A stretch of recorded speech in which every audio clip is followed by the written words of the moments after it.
Admiral stood on the bridge of his flagship, the Eternal Glory, watching the stars through the massive viewing window. His blue-scaled hands gripped the command rail as he smiled with satisfaction. The Empire had just conquered another world, bringing their total to 47 different species under their rule. Each victory made him prouder of his people's strength. The Eternal Glory was the largest ship in a fleet of 10,000 warships. Each vessel carried weapons that could destroy cities and shields that could stop almost any attack. The Empire controlled 12 star systems, and their technology was the best in the known galaxy. No species had ever successfully fought against them. Admiral called communications officer from his station. "We're receiving a transmission from our scouts." "Put it through," ordered, his voice echoing across the bridge. The main screen flickered to life, showing Captain Ra aboard a smaller scout ship. Her expression was puzzled as she spoke. "Admiral, we've encountered something unusual at Grid Reference 77 Alpha. There appears to be a boundary marker of some kind." "What do you mean, boundary marker?" asked, his golden eyes narrowing. "It's a series of automated beacons, sir. They're broadcasting a warning message in multiple languages. The translation reads, 'You are approaching restricted Terran territory. Turn back now or face immediate annihilation.'" Several officers on the bridge laughed. Communications officer chuckled as he checked his data pad. "Terrans, Admiral. Our intelligence reports show they control only 3 star systems. Their technology appears primitive compared to ours. They have perhaps 50 ships total." His laugh was loud and harsh. 50 ships, we have 10,000, and they dare threaten the mighty Empire." He walked closer to the viewing screen, his ceremonial armor clinking with each step. "These Terrans will learn what happens when insects try to threaten giants." "Should we proceed, Admiral?" asked Navigation Officer Al. "Of course we proceed. Set course for the nearest Terran system. It's time to add the 48th species to our empire." The massive fleet moved forward through space like a metal storm. Ship after ship passed the warning beacons, their crews laughing at the audacity of the humans. How could such a small, weak species think they could stop the greatest military force in the galaxy? As they traveled deeper into the marked territory, another message came from the scout ships. "Admiral, we have visual contact with a Terran vessel." The main screen changed to show the view from the lead scout. There, hanging in space like a small metal fish, was a human ship. It was sleek and white, much smaller than even their smallest destroyer. Strange blue lights pulsed along its hull in patterns that meant nothing to eyes. "That's their warship," asked Weapons Officer, barely containing his laughter. "It's smaller than our shuttles." The human ship began broadcasting. A calm, clear voice spoke in perfect, "Attention fleet, you are entering restricted Terran territory. This is your final warning. Turn back now or face immediate annihilation." The bridge erupted in laughter. Even the normally serious Admiral couldn't help but smile. The idea that such a tiny vessel could threaten his mighty fleet was beyond amusing. "Open a channel," he ordered. When the communication link was established, spoke directly to the human ship. "I am Admiral of the Imperial Navy. You will surrender immediately and prepare to be boarded. Your species will join our empire, or you will be destroyed." The response came quickly, still in that same calm voice. "Negative, you have been warned, leave now." "Warned?" His voice rose in anger. "You dare warn us? Do you know who we are? We have conquered 47 species. We command 10,000 warships. Your pathetic little vessel is nothing more than a toy." The human voice remained steady. "Turn back now. You will not be warned again." The Admiral's rage boiled over. How dare these primitive beings show such disrespect to the Empire? He turned to his weapons officer. "Destroy that ship. Use the plasma lance. I want to see it burn." "Yes, Admiral." Hands moved quickly over his controls. Plasma lance charging, target locked, firing. A brilliant beam of superheated plasma shot from the eternal glory toward the small human ship. The beam was hot enough to melt through the armor of any known vessel. It could punch through a mountain or boil an ocean. Nothing could survive a direct hit from a plasma lance.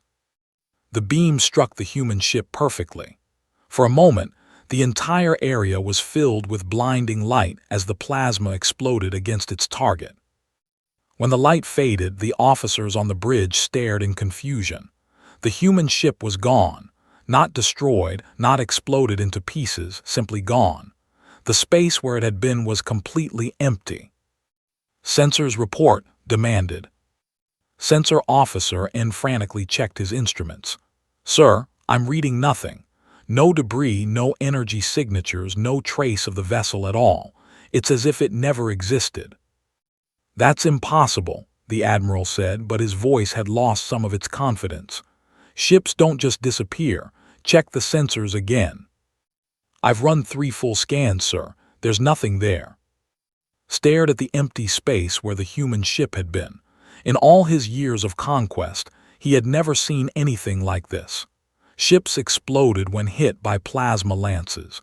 They broke apart or burned or vented atmosphere into space. They didn't simply vanish. "Perhaps it retreated," suggested Navigation Officer Al. "At faster than light speed, instantly, without any energy signature," shook his head. "No, that's not possible either." The bridge fell silent as the crew tried to understand what they had witnessed. Finally, the Admiral straightened his shoulders and pushed his doubts aside. The Empire had never been stopped by mysteries or strange events. They were conquerors, and conquerors did not retreat. "Continue course," he ordered. "Whatever happened to that ship, it changes nothing. We have 10,000 vessels and the finest weapons in the galaxy. These Terrans will fall before us just like all the others." But as the great fleet moved deeper into human space, a nagging doubt grew in the Admiral's mind. The human ship had not tried to run or fight. It had simply delivered its warning and waited, almost as if it knew something he didn't.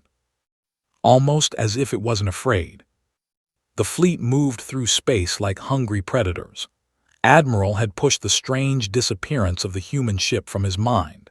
His fleet was too powerful to worry about mysteries. They had weapons that could crack planets and shields that could stop stars. Whatever trick the humans had used, it wouldn't matter when facing the full might of the Empire. 3 days passed as they traveled toward the first human colony. Intelligence reports called it New Geneva, a small mining world with perhaps 10 million inhabitants. It should be easy to conquer. The Admiral planned to make an example of this world, to show other human colonies what happened when they the Empire. "Admiral," called Sensor Officer N, "we're approaching the New Geneva system." "Excellent. What do our scans show?" N studied his instruments carefully. 1 populated planet in the habitable zone, several asteroid mining stations, and sir, he paused, looking confused. "What is it?" "There's a single ship between us and the planet. It appears to be a destroyer-class vessel." The main screen lit up, showing the view ahead.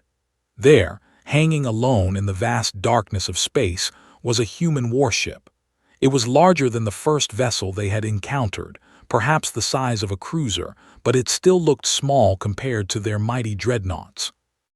The ship was dark gray with strange markings along its hull. Blue lights pulsed in patterns that seemed almost alive.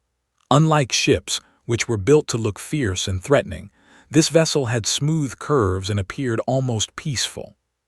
"1 ship," Admiral laughed. "They send 1 ship to stop our entire fleet."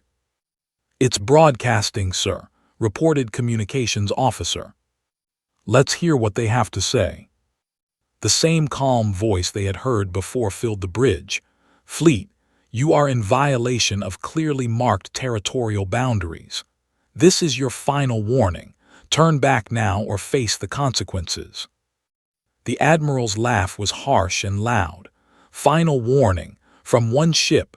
He looked around his bridge at the hundreds of officers and crew members. Do they think we're children to be frightened by empty threats? He activated the fleet-wide communication system. All ships, this is Admiral. You can see the enemy before us. One small destroyer thinks it can stop 10,000 Imperial warships. Show these humans what happens when insects try to bite lions. Excited shouts and war cries echoed through the communication system as his captains responded. The Empire had the finest warriors in the galaxy, and they were eager to prove their strength once again. Weapons officer, signal all ships to prepare for battle. I want every weapon in the fleet aimed at that destroyer. Yes, Admiral, all ships report weapons ready. Open fire, destroy that ship. The space around the human destroyer suddenly erupted in the most magnificent display of firepower the galaxy had ever seen. Thousands of plasma bolts streaked through the darkness like angry red stars. Torpedo salvos created streams of brilliant explosions. Particle beams carved through space with enough energy to power cities. The combined attack could have destroyed a small moon. The human ship sat calmly in the center of this storm of destruction, making no attempt to dodge or defend itself. Explosions bloomed around it like deadly flowers, each one bright enough to blind unprotected eyes. The barrage continued for 3 full minutes as 10,000 warships poured their fury into a single target. When the weapons finally stopped firing, the space around the destroyer was filled with the glowing remnants of countless explosions. Energy readings were off the charts. The temperature in that area of space was hot enough to melt steel. Sensors, report on the target, Admiral ordered, expecting to hear that the human ship had been completely vaporized. Sensor Officer N stared at his instruments in disbelief. Sir, this can't be right. What are you saying? The human ship is completely undamaged, sir. Not a scratch on its hull. It's sitting there as if nothing happened. The bridge fell silent. Every officer turned to look at the main screen. As the energy from their massive attack began to fade, they could see the human destroyer clearly. Its hull was perfect. No burn marks, no dents, no damage of any kind. It looked exactly the same as it had before they fired. That's impossible, whispered Weapons Officer. We hit it with enough firepower to destroy a continent. Admiral felt a chill run down his spine. The most powerful weapons in his fleet had done nothing, not reduced the enemy's shields, not even scratched its paint. Nothing. The human ship began to move. It turned slowly, almost casually, until it was facing the largest ship in the fleet. The dreadnought Star Crusher was Admiral Al's flagship, a massive vessel that had destroyed entire planets. A new transmission came from the destroyer. You had your chance. The human ship fired once. A single beam of light shot from its hull toward the Star Crusher. The beam was impossibly bright, brighter than any weapon they had ever seen. It was beautiful and terrible at the same time, like captured starlight. The beam touched the dreadnought for less than a second. The Star Crusher simply ceased to exist. One moment it was there, 3 kilometers of armored death and destruction. The next moment there was empty space. No explosion, no debris, no energy signature. The massive warship and its crew of 15,000 just stopped being. Sir, Sensor Officer N's voice was barely a whisper. The Star Crusher is gone, completely gone. I'm reading no trace of it anywhere. Admiral's hands gripped the command rail so hard his claws drew sparks from the metal. The Star Crusher had been one of the most powerful ships in the fleet. Its shields could stop the combined fire of 50 vessels. Its armor could withstand the heat of a star's surface. And it had been erased by a single shot from a human destroyer. The human ship began broadcasting again. Fleet, you have witnessed our capabilities. Your vessel has been destroyed as a demonstration of what awaits those who ignore our warnings. Leave our territory now, and your species will be allowed to continue existing. The words hit the Admiral like physical blows. Allowed to continue existing. The arrogance was beyond belief. But after what he had just witnessed, the threat didn't seem empty anymore. His communication board lit up with frantic calls from his ship captains. Their voices were filled with fear and confusion. "Admiral, what was that weapon? How did they destroy a dreadnought so easily? Should we retreat?" Silence them all with a gesture. His pride was wounded, but he was still an admiral. The Empire had never retreated from battle, never shown weakness to an enemy. They would not start now. "All ships maintain position. We are 10,000 strong. They have shown us one weapon, but they are still only one ship." Admiral stared at the space where the Star Crusher had been. His finest dreadnought gone in an instant. 15,000 of his best warriors erased from existence. The human destroyer sat calmly in the distance, its blue lights pulsing as if nothing had happened. The bridge was deadly quiet. Every officer waited for orders, but fear showed clearly in their eyes. The Empire had conquered 47 species, but they had never faced anything like this. "Admiral," communications officer spoke carefully, "the human ship is transmitting again." "Put it through." The calm voice filled the bridge. "Admiral, you have been shown mercy once. Our territory is clearly marked with warnings your scouts encountered days ago. Leave now, and your species will be allowed to continue existing. This offer will not be repeated." The words stung worse than any physical attack. How did they know his name? And the casual mention of allowing his species to exist made his blood boil with rage. The Empire bowed to no one. "How dare they?" he roared, slamming his fist against the command rail. "We are the masters of 12-star systems. We command the finest fleet in the galaxy." His golden eyes blazed as he turned to his officers. "Contact fleet command immediately. Tell them we need reinforcements." Navigation Officer Al looked nervous. "How many ships should we request, sir?" "All of them, every available vessel. These humans think one lucky shot makes them our equals. They'll learn what real power looks like when 50,000 Imperial warships arrive." While his communication officers sent the urgent request for reinforcements, Admiral made a decision that would haunt him for the rest of his life. Instead of waiting for backup, he decided to push deeper into human space. Pride demanded action, not retreat. "All ships advance toward the inner system," he commanded. "We'll take their mining stations and orbital platforms while we wait for reinforcements." The massive fleet moved forward, giving the human destroyer a wide space. The strange ship made no move to follow or interfere. It simply watched as 10,000 warships passed by, heading toward the human colony.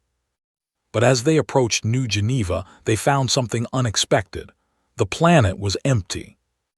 "Sir," reported Sensor Officer N, "I'm reading no life signs on the surface.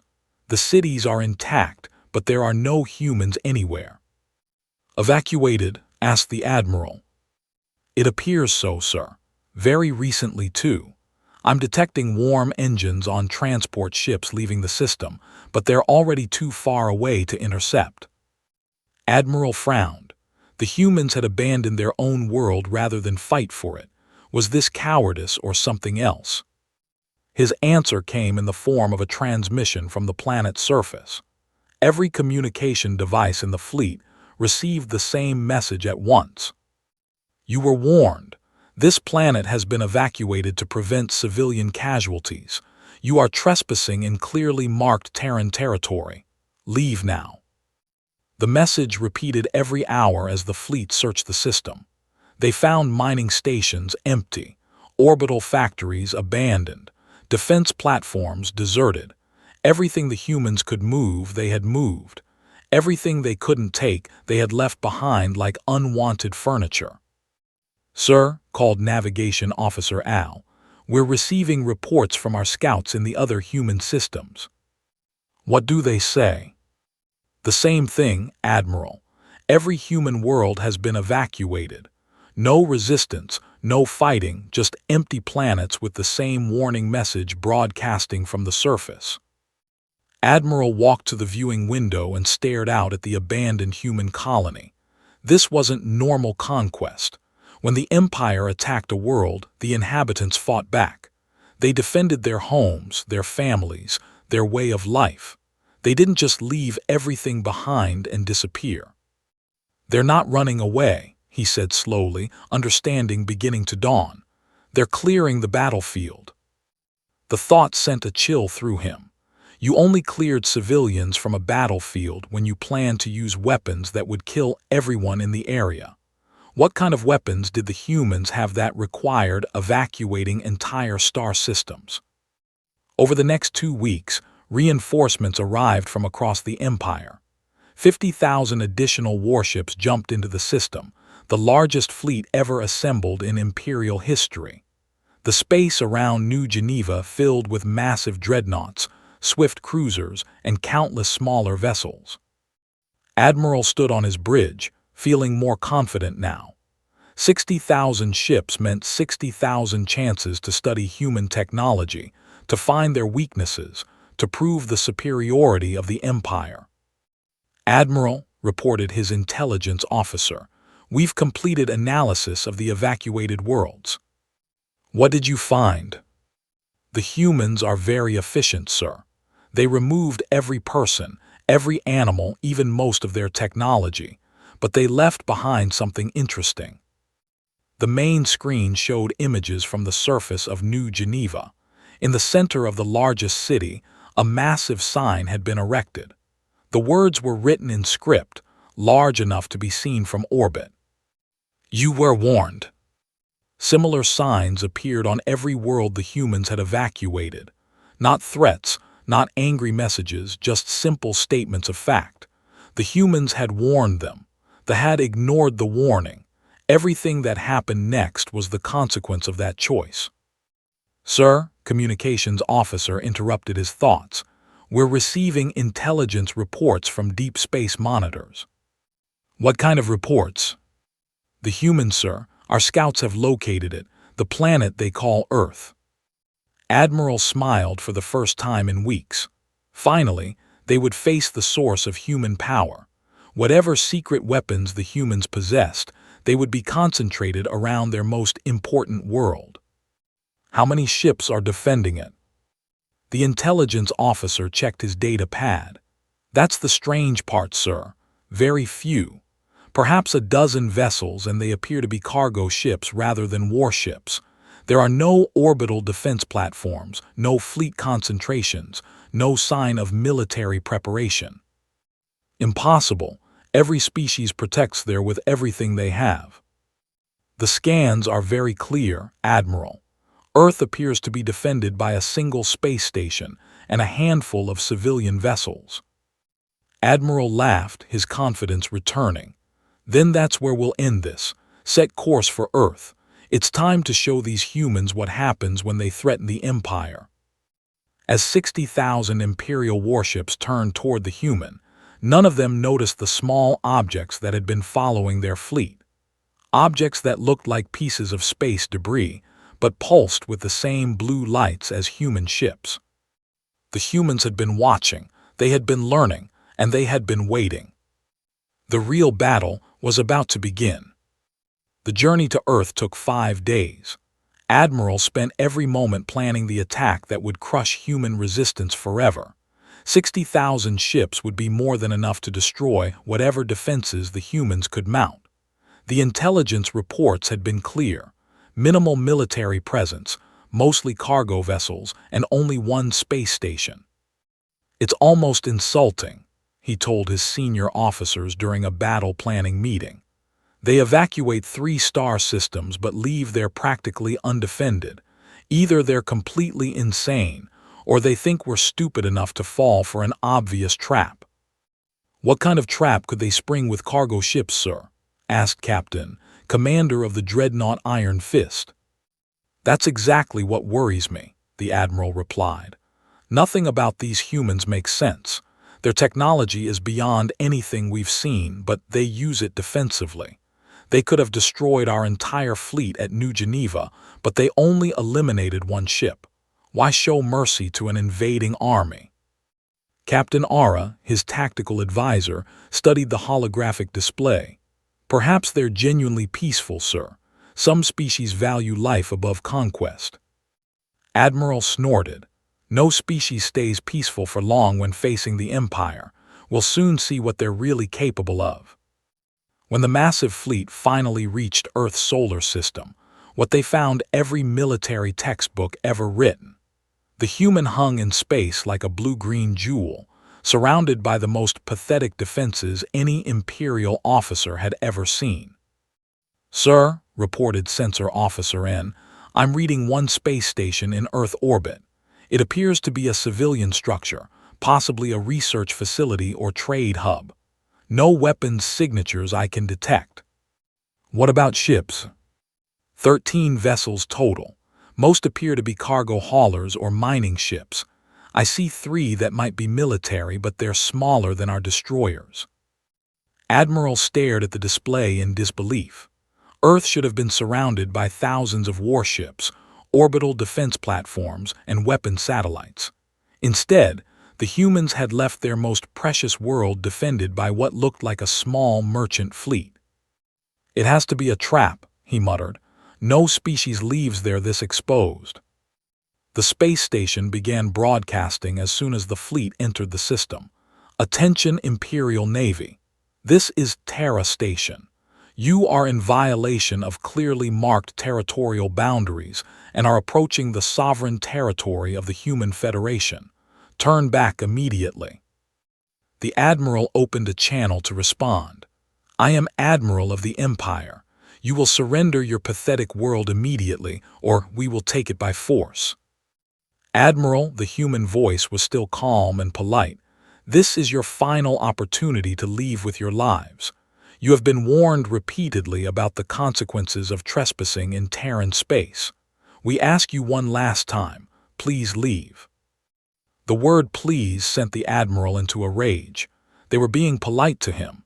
Even now, facing 60,000 warships, the humans were asking nicely for him to leave. The disrespect was unbearable. "Final opportunity," he roared.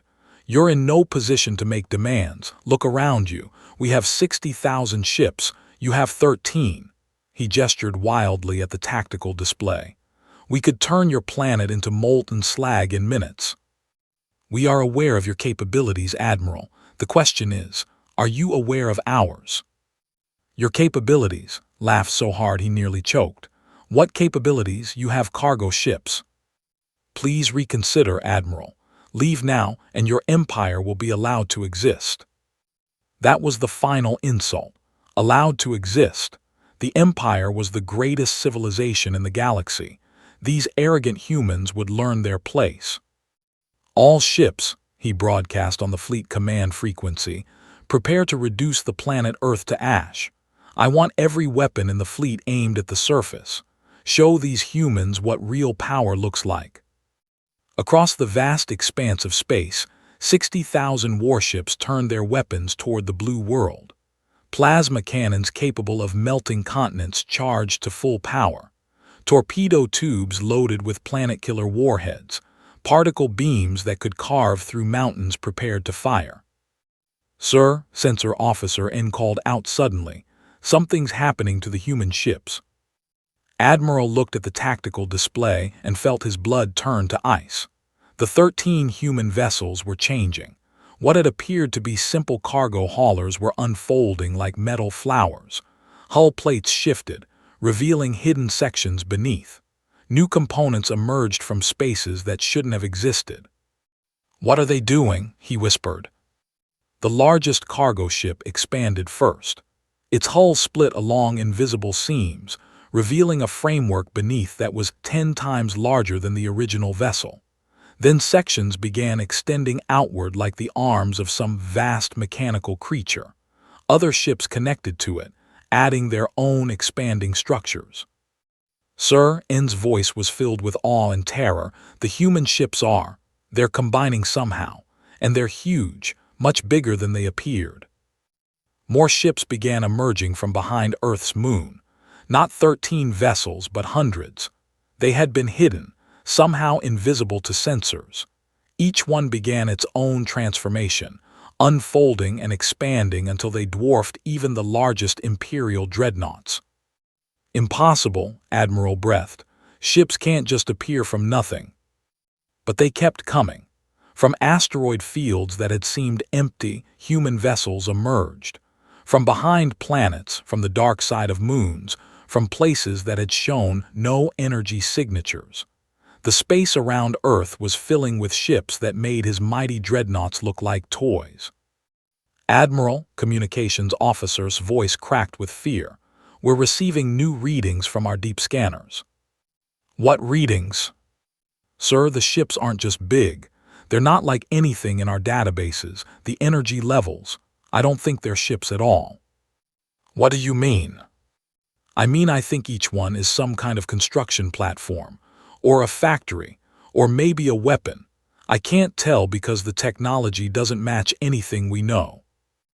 Admiral watched in growing horror as the space around Earth transformed. What had been empty space was now filled with structures that understanding. Some looked like metal forests, others like crystalline cathedrals. A few resembled geometric puzzles that hurt to look at directly. All ships maintain formation, he ordered, trying to keep the fear out of his voice. Whatever they are, they're still outnumbered. But even as he spoke, more human vessels appeared. Not from hiding places this time, but from nowhere at all. They simply materialized in empty space, as if reality was folding to create room for them. The 13 cargo ships had become a city-sized structure that pulsed with energy patterns unlike anything in science. And it was still growing. Terra Station broadcast one final message. Admiral, you have seen a fraction of human defensive capabilities. This is your last chance. Leave now or accept the consequences of ignoring our warnings. Admiral looked around his bridge at the terrified faces of his officers. For the first time in his military career, he wondered if the Empire had made a terrible mistake. Admiral's hands trembled as he stared at the impossible sight before him. The space around Earth was now filled with human structures that made no sense. Ships that had been cargo haulers were now the size of cities. New vessels appeared from empty space as if reality itself was being rewritten. His 60,000 ships looked small and primitive next to these alien constructions, but he was still an admiral. The Empire had never retreated from battle, and he would not be the first to break that tradition. All ships open fire, he roared. Destroy them all. The response was immediate and overwhelming. 60,000 warships fired as one. The space between the fleets exploded in brilliant light as millions of plasma bolts, particle beams, and torpedo salvos streaked toward the human structures. It was enough firepower to destroy a dozen planets. But something strange happened as the weapons approached their targets. The energy beams began to bend, curving away from the human ships as if space itself was twisted. Torpedoes slowed, then stopped, hanging motionless in space before dissolving into nothing. Sir, Sensor Officer N's voice was high with panic. Our weapons are having no effect. They're being neutralized somehow. Admiral watched in horror as his magnificent barrage simply faded away. Not blocked by shields, not destroyed by defensive weapons, just gone. As if the laws of physics had decided his attack was not allowed to exist. Then the human structures began to respond.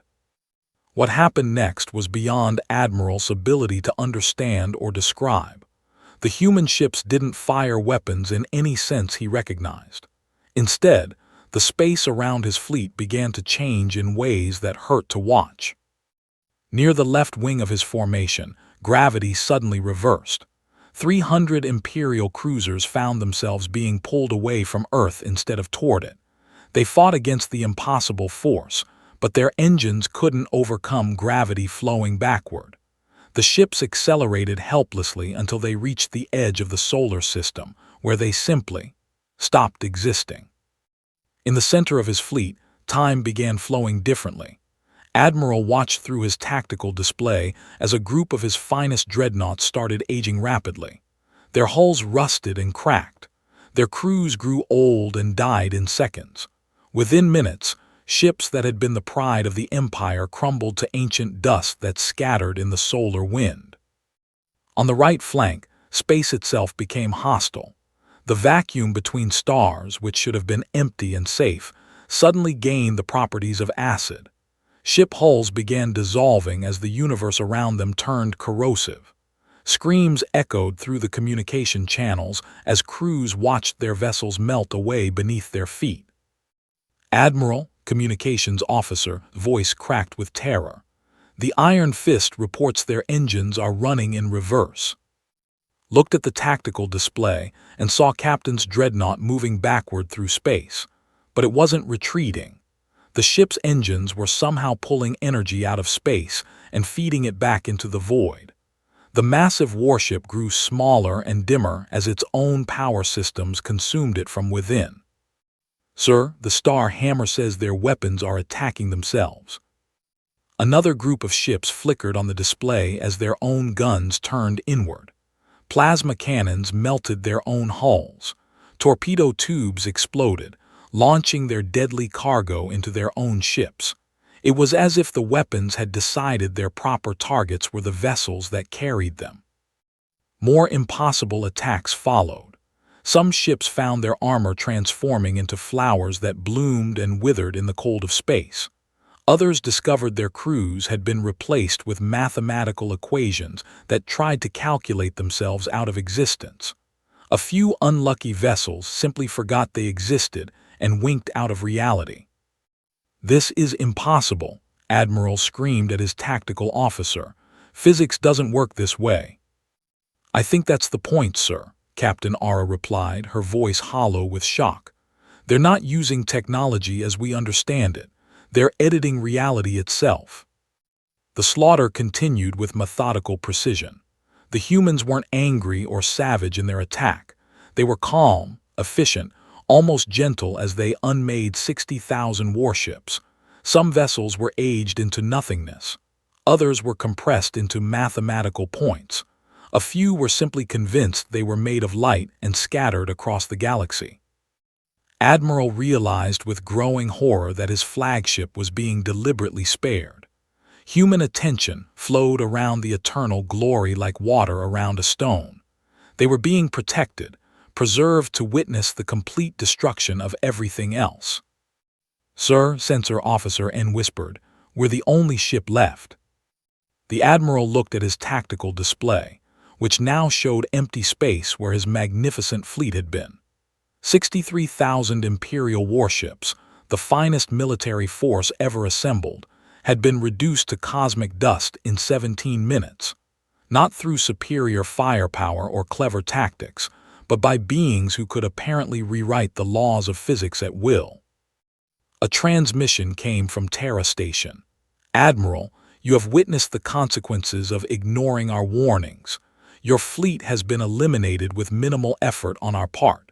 You are being allowed to survive for one purpose, to return to your empire and deliver our message." The Admiral's voice was barely a whisper. "What message?" "Humans do not make empty threats. Our territory is clearly marked. Our warnings are not suggestions, they are promises. Any future trespassers will be dealt with more harshly than your fleet was today." More harshly. Couldn't imagine anything worse than what he had just witnessed. "Today we were merciful, Admiral. We erased your ships cleanly and quickly. Your crews felt no pain as they ceased to exist. Next time we might be less considerate." The human structures around Earth began folding back into their innocent cargo ship appearances. The massive city-sized constructions compressed themselves down into simple, harmless-looking vessels. Within minutes, the terrifying display of power was hidden again behind the illusion of weakness. But Admiral would never be fooled again. A strange force took hold of his ship and gently pushed it back across the territorial boundary. As they crossed the warning beacons that had started this nightmare, new words appeared burned into the hull of the eternal glory. Letters a kilometer tall, bright enough to be seen from a dozen light-years away. The Empire was WARNED. The message would remain there for the rest of the ship's existence, a permanent reminder of what happened when arrogance met absolute power. As the eternal glory limped back toward space, Admiral began composing his report to the Imperial High Command. He would tell them about the human capabilities, about the folly of challenging such beings, about the need to respect their territorial boundaries. But he knew his people. The Empire would never believe that 60,000 ships could be destroyed so easily. They would think he was lying or mad, or that he had simply encountered some new weapon that could be countered. They would probably send a larger fleet. Admiral closed his eyes and prayed to whatever gods might listen that his people would prove him wrong. Because if they didn't, if the Empire's pride led them to challenge the humans again, there might not be an empire left to warn.